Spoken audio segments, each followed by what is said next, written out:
This video sponsor, Displate, is having a birthday sale, but you're the one that's getting the presents in the form of big, fat discounts. Way bigger than what Displate usually offer. You've probably heard of Displate by now. They make metal posters featuring both licensed and independent art. For example, they just launched an official Expedition 33 page with dozens of incredible, officially licensed art. I ordered 3 of these, and just a few days later, they arrived in the mail. The next part was super easy because Displates actually stick to your walls with magnets. I actually had some Elden Ring Displates up already, and since the magnets were already on the wall, it only took me a few seconds to change things over, and now I'm rocking an entirely different setup. All Displates are manufactured in the EU to ensure the highest possible quality, and they're just a wonderful way to decorate a space while also surrounding yourself with things that you truly love. Best of all, they're incredibly affordable, even more so right now during Displate's birthday sale. Click the link below and use offer code SKILLUP to get 31% off 1 or 2 Displates, 36% off 3 Displates, and up to 41% off 4 or more Displates. Those discounts are only available if you click the link and use offer code SKILLUP at checkout. Not valid on limited edition Displates, but everything else is fair game.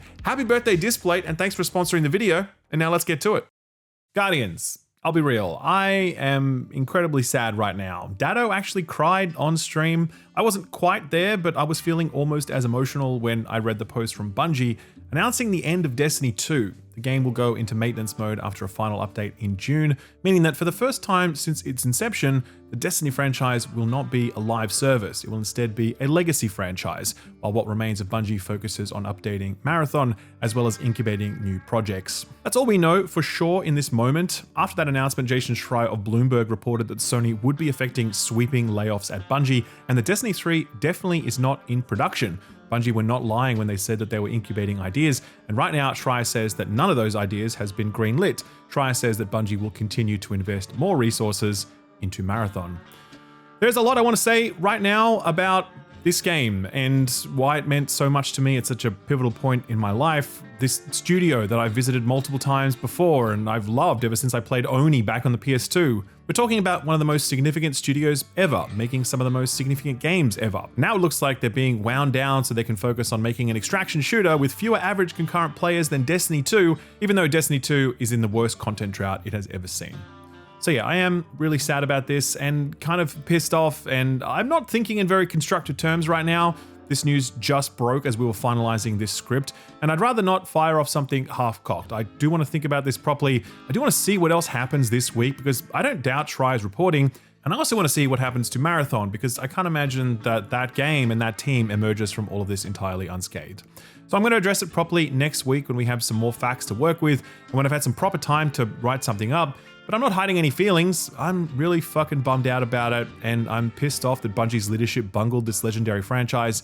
And yeah, I just think it's a tremendous shame. One of the saddest moments I can recall in my entire time covering games, to be honest. But yeah, like I said, I'll talk about it more next week after I've been able to better collect my thoughts. But hey, that wasn't the only disappointing news out of Sony this week, because they actually served up a triple scoop of sadness.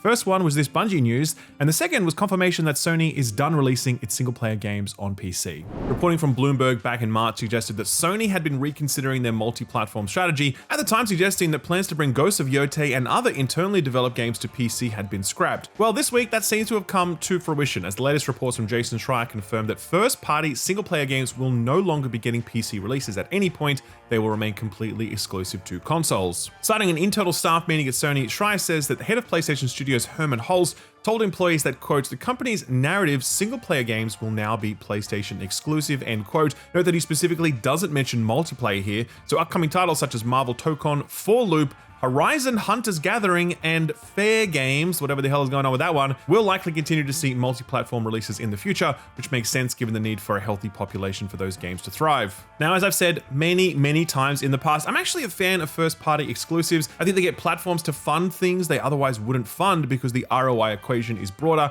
I think it results in a more competitive industry, which is good for us as consumers, and bottom line, I just think they work. Look at Nintendo, who have thrived this past decade despite having the weakest of the 3 consoles in terms of specs, and compare that to Xbox with their world's most powerful console. Where did that get them? Point is, I'm actually a fan of console exclusives, but I do think having a nice buffer between a console release and a PC port is close enough to being exclusive, and I don't imagine that those PC ports are cannibalizing too many console sales. For that reason, I do think it's a bit of a bummer that Sony are making this move, and I personally can't really see the sense of it. Only Sony knows the numbers behind this decision, and they've determined that PC ports just aren't worth the dev cost, or that they're missing out on console sales because of them. But either way, I just don't see how they could be cutting into Sony's bottom line that much to justify this sort of decision. These PC ports aren't arriving day and date, they're releasing 1-2 years later, sometimes more. Surely that allows Sony to have their cake and eat it too, right? And they are missing out on at least some cheddar here. GamesIndustry.biz recently reported that God of War 2018 sold over 3.5 million copies of its PC port, Spider-Man sold 3.8 million, and Horizon Zero Dawn sold over 4 million. The PC ports of the sequels to each of those games have reportedly each sold roughly a third of that amount, but even so, PlayStation are surely leaving a fair amount of money on the table here. There's also the fact that PlayStation's narrative-led single-player games are so few and far between these days. We get one,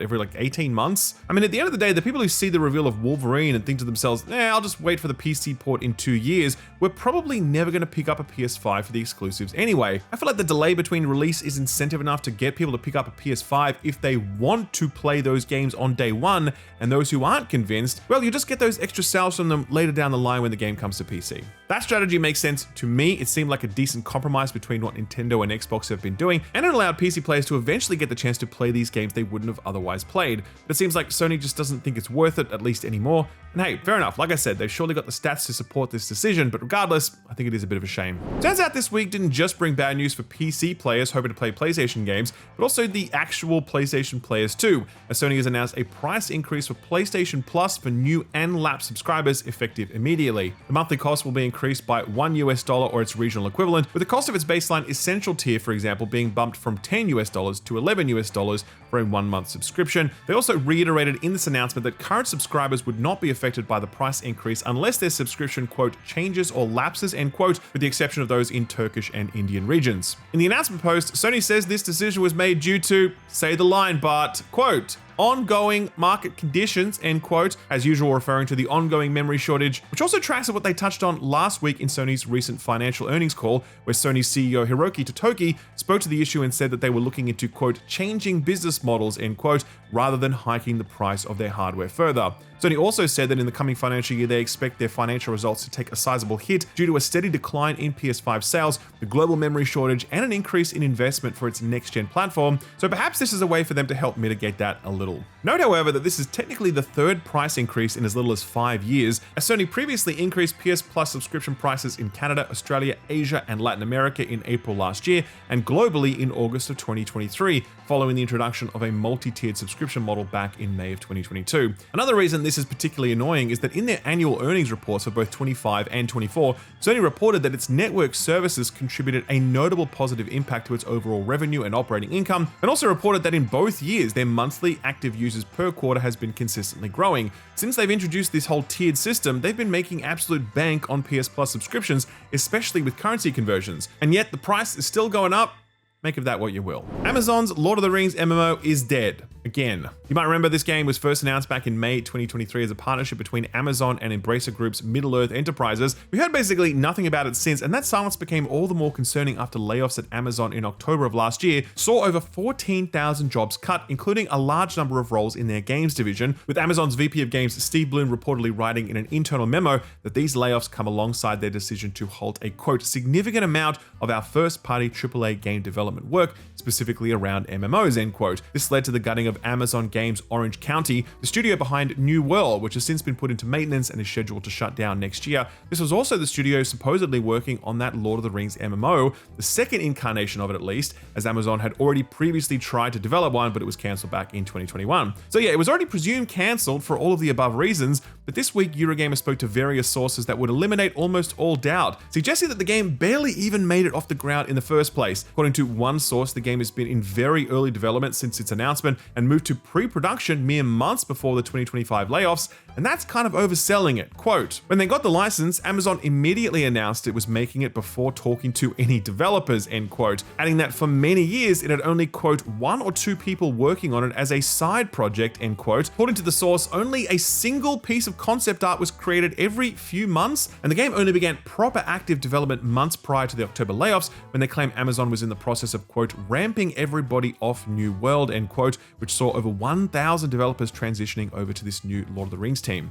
So it seems like Amazon had planned to wind down New World no matter what, and their efforts to instead pull that talent into a new Lord of the Rings game don't seem to have paid off either. Eurogamer reached out to Amazon for comment on the state of the MMO, to which Amazon's head of games Jeff Gaddis replied simply, quote, "Our creative team continues to explore a compelling new game experience that does justice to Tolkien's world. We are working closely with Middle-earth and remain excited about the IP," end quote. So about as vague as you might expect, but it does suggest that the MMO project is officially dead. But what's that I see? Eagles on the horizon? A fool's hope? You might have caught the rumors that Warhorse Studios, the team behind the Kingdom Come series, were also working on a game set in Middle-earth. When asked about it during a recent Reddit Ask Me Anything, Warhorse content director Andre Bittner tried his best to keep it under wraps, saying the studio was merely, quote, "hard at work on ...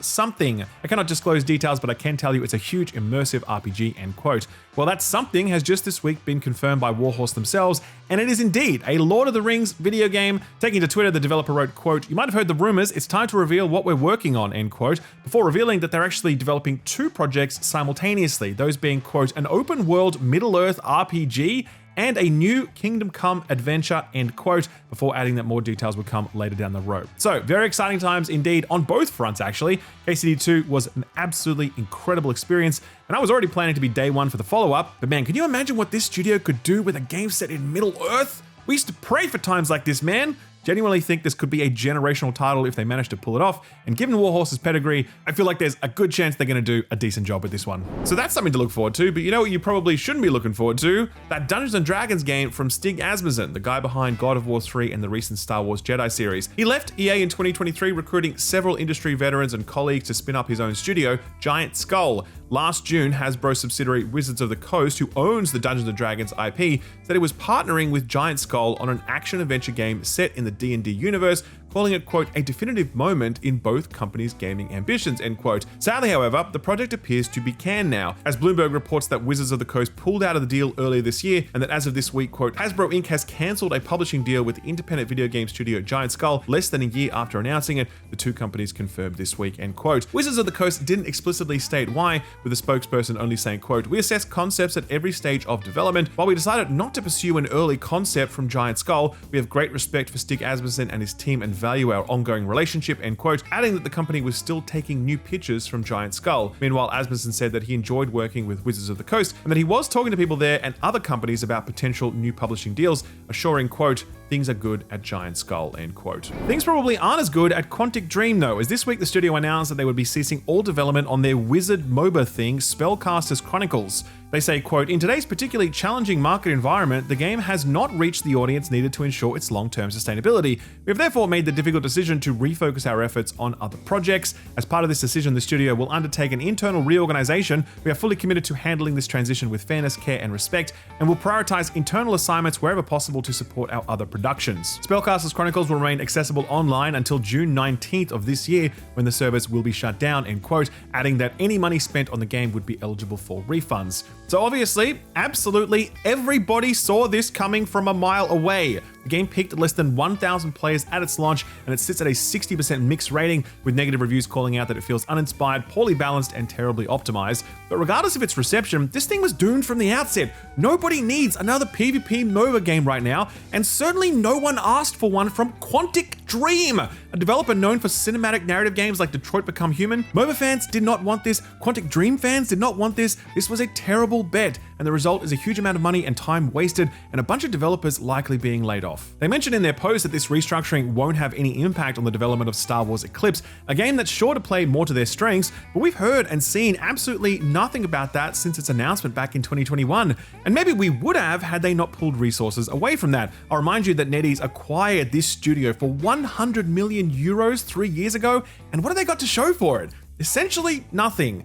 Can't imagine that means anything good for Quantic Dream. This was a real misstep by then, and I can only hope that they aren't left completely on their ass as a result. Kicking over to a lightning round now, and Fortnite has returned to the Apple App Store everywhere except Australia. Recall that the game was removed from both the Apple App Store and Google Play stores globally after Epic introduced its own in-app payment system to avoid platform fees, which Apple and Google obviously weren't too happy with, resulting in a lengthy legal battle. That battle is still ongoing, by the way, but after the Ninth Circuit Court of Appeals reversed its decision to grant Apple's motion to stay on a previous lower court court ruling, Epic has now put Fortnite back on the platform, writing, quote, "Fortnite is returning to the App Store now because we are confident that once Apple is forced to show its costs, governments around the world will not allow Apple junk fees to stand," end quote. They go on to note, however, that this wasn't able to be done for Australia, despite winning the legal case here last year, because they, quote, "can't return under an illegal payment arrangement with Apple, so unless Apple agrees to adopt lawful payment terms in the interim, we must wait for a court decision," end quote. Tim Sweeney is still given no ground in this battle, it seems. Speaking of lawsuits, according to Games Fray, the Japanese Patent Office, JPO, has once again rejected one of Nintendo's patent applications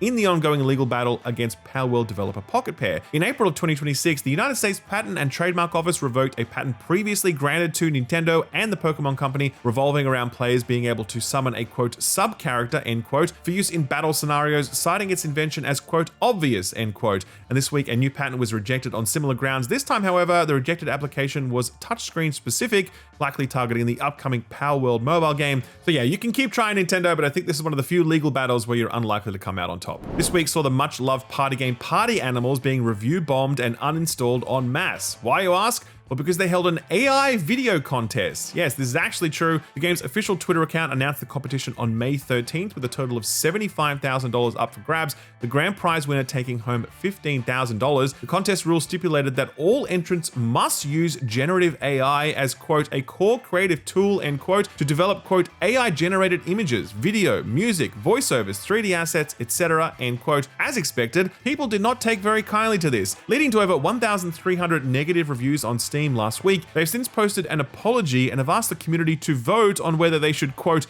"cancel the AI video contest, change it to a non-AI creation contest, or 3, keep the AI category and add a separate handmade category," end quote. Update, they cancelled it. Good call, guys. Really should have left this one in the drafts. Or ChatGPT's drafts, I guess. Hey, you should reach out to the Krafton CEO. I bet you guys would have a lot to talk about. On the topic of AI, Take-Two CEO Strauss Zelnick recently appeared on the David Senra podcast, where he had some choice words to say about AI, suggesting that while it's useful for boosting efficiency, it certainly can't be relied upon to create hit video games. Quote, "Data sets by their very nature are backward-looking. Creativity by its very nature is forward-looking. Creativity is informed by data. Technology exists prior to AI to clone GTA, but it won't be GTA. It'd be a clone of GTA.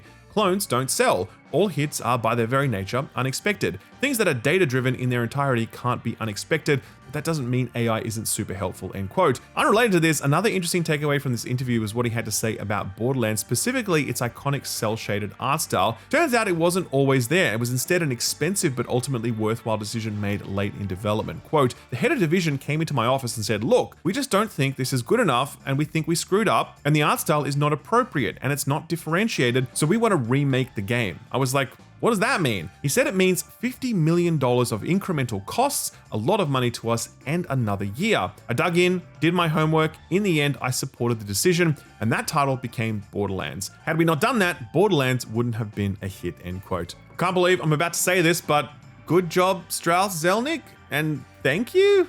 Oh, that felt terrible. Let's never do that again. The original Doom soundtrack, the one released back in 1993 and composed by freelance composer Bobby Prince, is getting inducted into the US National Recording Registry. Per an announcement from the Library of Congress, there are 25 inductees for 2026, spanning 70 years of music and sound, with the Doom soundtrack entering alongside the works of Taylor Swift, Beyonce, Weezer, and more. The Library of Congress wrote that Doom, quote, "brought a heavy metal energy to MS-DOS systems across the globe, while at the same time pioneering the ever-popular first-person shooter genre. Despite the limitations of 1993-era sound card drivers, Prince composed the perfect riff-shredding accompaniment to the game's demon-slaying journey to hell and back. The Doom soundtrack would go on to inspire countless remixes and lay the foundations for future generations of game composers," end quote. The Doom soundtrack is the third piece of video game music to join the National Recording Registry, joining Daniel Rosenfeld's Minecraft Volume Alpha, which was inducted back in 2025, and the legendary Super Mario Bros. Theme inducted back in 2023. Next up, the entirety of the Expedition 33 soundtrack, right? That gets my vote. That or the GoldenEye pause screen music.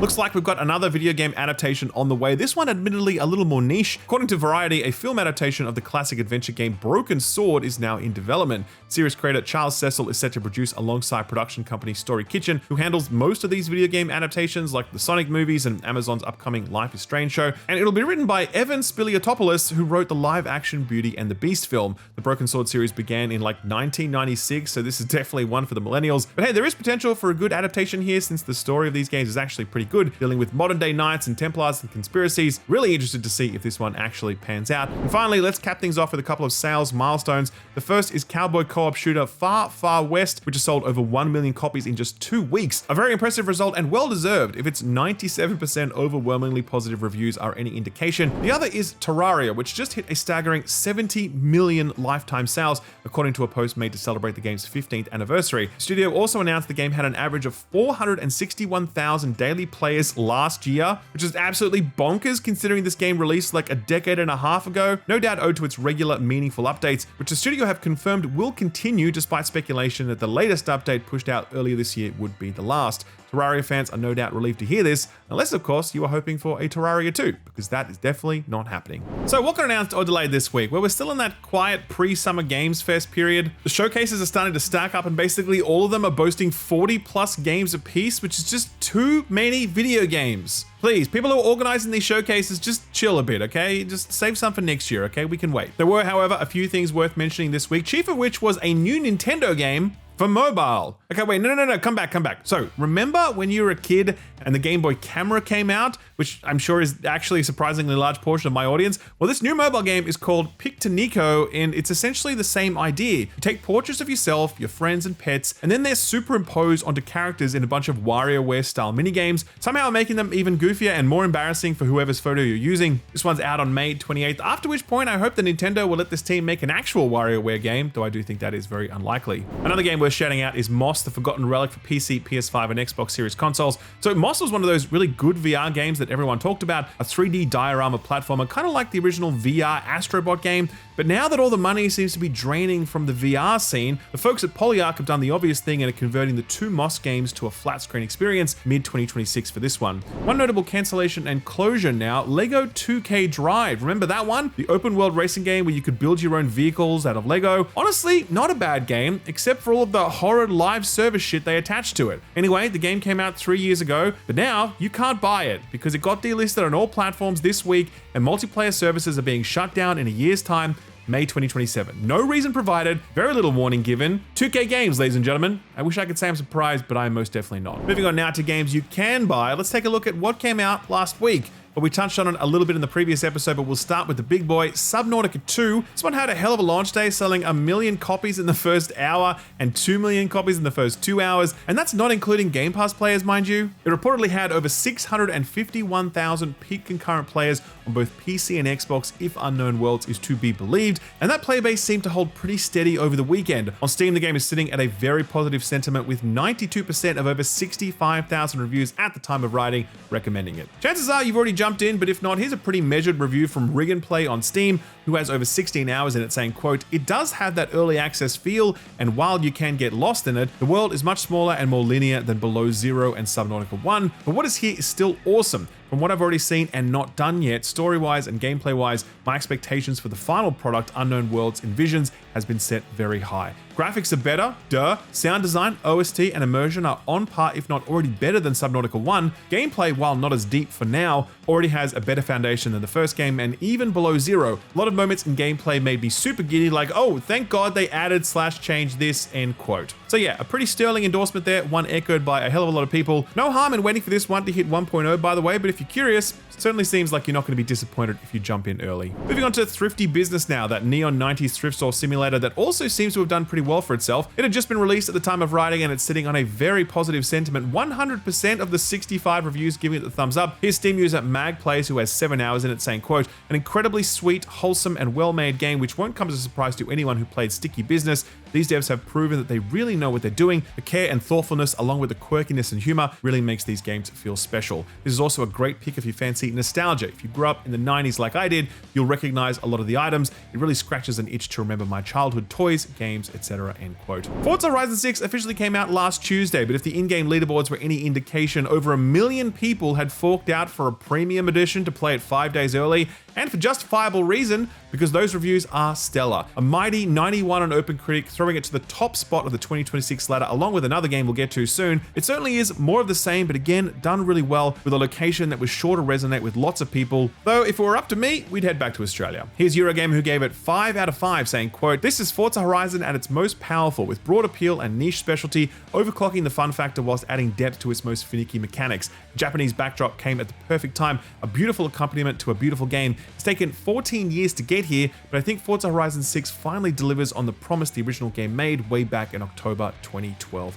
Quote. My review is also up, link below the like button, and a fantastic reminder to hit the like button. Thank you very much. I love my time with Forza Horizon 6. The Japan map is a pretty legendary destination, and I wouldn't be at all surprised if we're still talking about it like a decade from now. It really is that beautiful, that immersive, that diverse, that good. Sadly, the rest of the package doesn't move the needle in quite the same way. The fundamentals of the Horizon experience remain, and they remain untouched, even if they could do with some refreshing, particularly the campaign experience, progression, and storytelling. Many of us are still hankering for that perfect Horizon RPG campaign experience, and we may well get it one day, but not with Horizon 6. Either way, it's a true high watermark for the open world racing subgenre, and a very easy cop for anyone with even a passing interest in it. I didn't love all of it, but I certainly loved enough of it to heartily recommend it, and if you do want to hear more, like I said, link below the like button. Joining Forza Horizon on the top spot for 2026 is the new RPG from Disco Elysium developer Zaum, this new one being called Zero Parades for Dead Spies. At the time of writing, it also has a mighty 91 on OpenCritic, and despite a few outliers, it seems like critics were floored by the depth of the writing, themes, world, and flexibility of the systems and story, though obviously some contention about the baggage that Zaum now carries.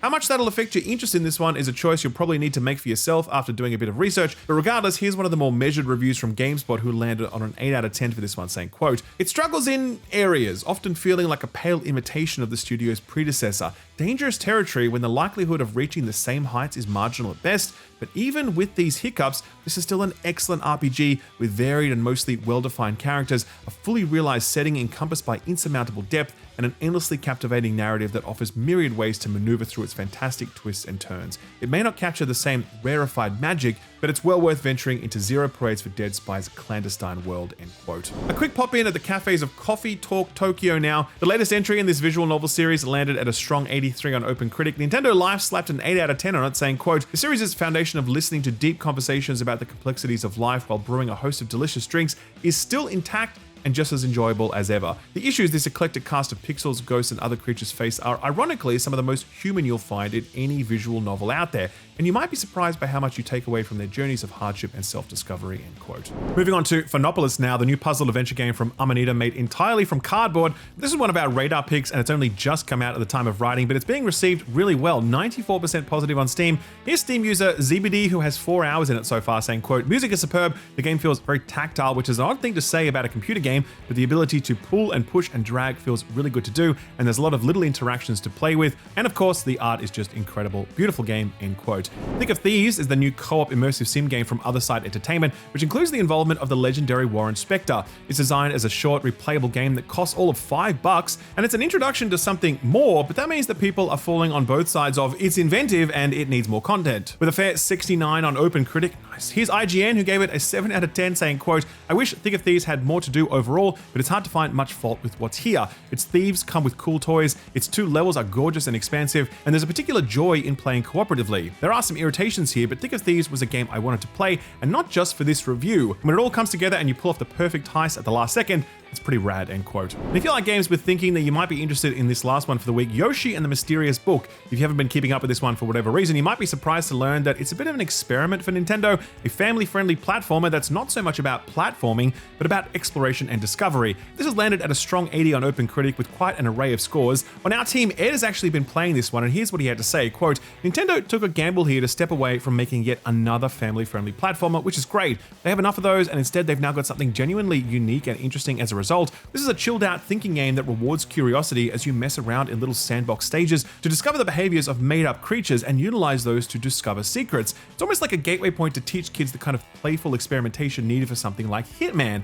Don't let your kids play Hitman though. Let them play this, but be warned that there are still 1 or 2 precision platforming stages that made mine throw their controller, end quote. So what's coming out this week? Well, it's a bright week for all you Dark Knights out there as we kick off this Friday with Lego Batman Legacy of the Dark Knight, the first licensed Lego game from developer Traveler's Tales since the amazing Skywalker saga back in 2022. Reviews for this one have already dropped, and by most accounts, it's basically my first Batman Arkham, which is entirely a compliment since we need more Batman Arkham games in this day and age. And in fact, it seems like Rocksteady actually co-developed this with Traveler's Tales. Good on them. Hope they've gotten some of their juice back after the whole Suicide Squad thing. Anyway, this one's sitting at a mighty 85 on OpenCritic. On our team, Austin has just picked this one up for review, so do expect to see that at some point. This one's out for PC, PS5, Xbox Series consoles, and Switch 2, May 22nd. From one iconic character to another, Bubsy. Remember Bubsy? No? Well, Atari is sure trying to bring him back in a big way because a brand new title in this series also drops May 22nd. This is a 3D platformer called Bubsy 4D, and while there's every reason to be at least a little ambivalent, to Atari's credit, they have gotten an indie studio for Braz to take care of this one. These guys recently released Demon Tides, which we featured in our Radar segment a while ago, and it's a pretty excellent and challenging open world 3D platformer that feels great to move around in,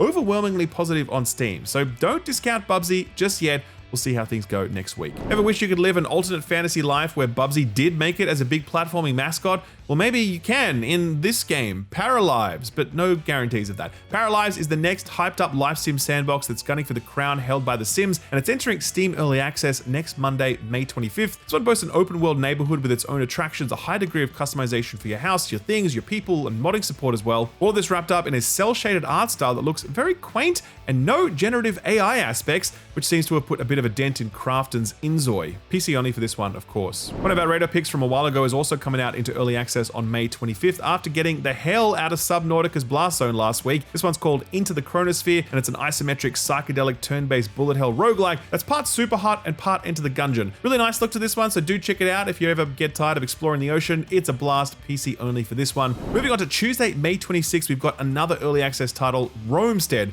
which is a pretty good name, I gotta admit. As the title suggests, it's a modern retro survival game where the goal is to go out and restore the Roman Empire by exploring, crafting, and building during the day and protecting it from zombies at night. Now that is a Walking Dead spin-off that I would watch. This is also a co-op experience for up to 8 players, so if you've got your own little legion of friends, it might be worth keeping an eye on this one. PC only as well. For something a little different, Tuesday also brings Yerba Buena, a first-person physics-based environmental puzzle game in the vein of Portal and games that have followed it. The shtick here is that you have a tool which can steal the physical properties and movement velocity of one object and then apply it to another object. It's set in a colorful retro 1970s San Francisco, and it's being put out by Focus Entertainment, which means they probably saw something really cool in this one. PC, PS5, and Xbox Series consoles. Now, as much as we like Batman, he arguably isn't the biggest hero getting a new adventure this week, because it's been quite a while since this guy's had a chance to shine in the video game spotlight. And here's where I would play the Bond theme, except it would absolutely get copy struck if I did that. So you just have to imagine it, because on Wednesday, the 27th of May,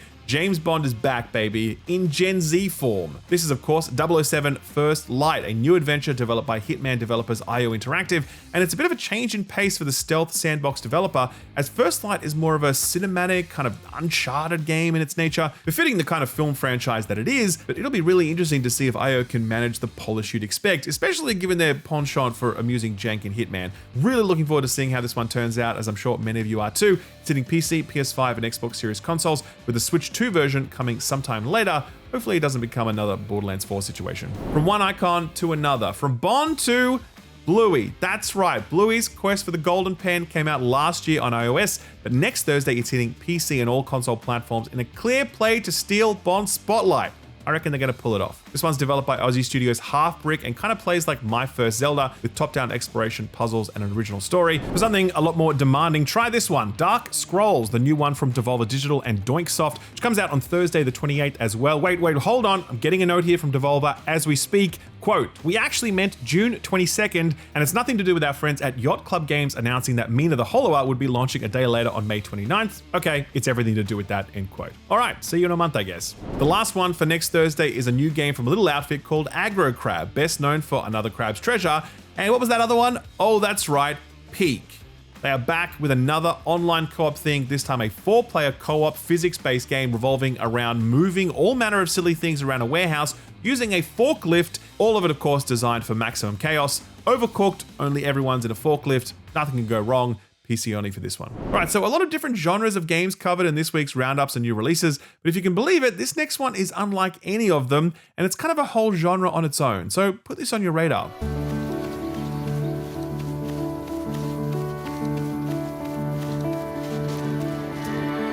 This game is called Map, a game about maps. And you know how in most open world games you get these obscure treasure maps where you need to kind of decipher things by looking at landmarks and stuff like that? Well, what if there was a game where you were the cartographer that made those maps? That's right, this game has you playing cartographer as you explore islands, discover landmarks and hidden secrets for yourself, and then mark up a map to try to accurately plot everything to provide directions to said secrets. You'll map out step counts, you'll use tools like drawing compasses and sextants, and then get rated on how crappy your map inevitably ends up being. Pretty good, pretty unique. So unique, in fact, that a very famous gacha game straight up stole this mechanic for a limited time gameplay event before the game was even released.